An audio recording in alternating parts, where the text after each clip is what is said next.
سامعین، آج کی ویڈیو کا عنوان ہے میدان کربلا اور سرزمین غزہ، دو زمانے ایک آزمائش۔ ساتھیوں، ماضی کے آئینے میں کربلا کا دردناک منظر اب بھی اشک بہا رہا ہے۔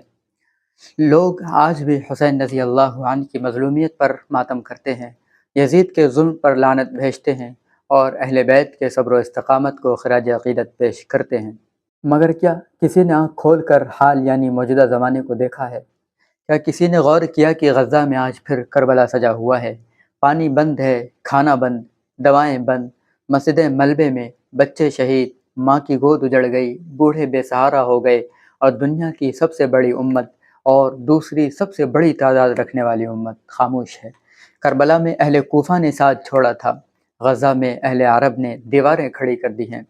کربلا میں نہر کے کنارے پیاس سے تڑپایا گیا تھا، غزہ دو سمندروں کے بیچ پیاسا ہے۔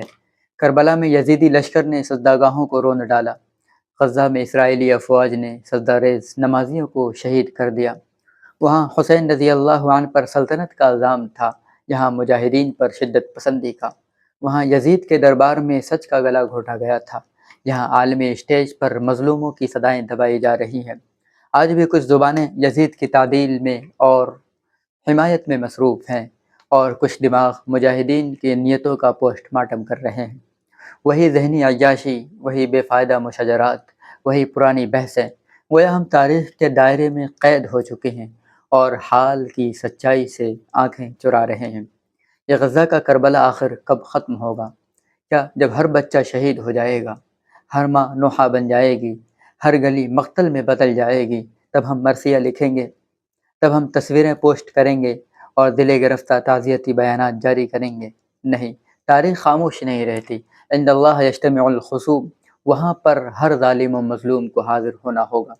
آج اگر غزہ زندہ ہے تو صرف ان مجاہدین کے دم سے زندہ ہے جو حسینی شعار پر قائم ہیں، جو یا تو شہادت پر یقین رکھتے ہیں یا فتح کے راستے پر چلنے میں، جن کی قربانیاں صالح عاروری کی شہادت سے لے کر اسماعیل ہانیہ کے گھر کے ملبے تک رقم ہو رہی ہیں۔ یعنی وہ وہی لوگ ہیں جنہوں نے دنیا کو دکھا دیا کہ ایمان ہو تو فضا میں اذان بھی گونجتی ہے اور زمین پر سجدے بھی ہوتے ہیں اور توپوں کے سائے میں نماز بھی پڑھی جاتی ہے۔ غزہ کی راکھ میں ایمان کی چنگاری سلگ رہی ہے، وہی چنگاری جو کربلا کے میدان میں روشن ہوئی تھی۔ اسلام ایک بار پھر امتحان میں ہے اور ہمیں فیصلہ کرنا ہے کہ ہم اہل کوفہ کے ساتھ ہیں یا اصحاب حسنین رضی اللہ عنہما کے، ہم تماشائی ہیں یا شہادت کے متلاشی، ہم وہ امت ہیں جو ماضی پر رو رہی ہے یا وہ جو حال کو بدلنے کے لیے تیاری کر رہی ہے۔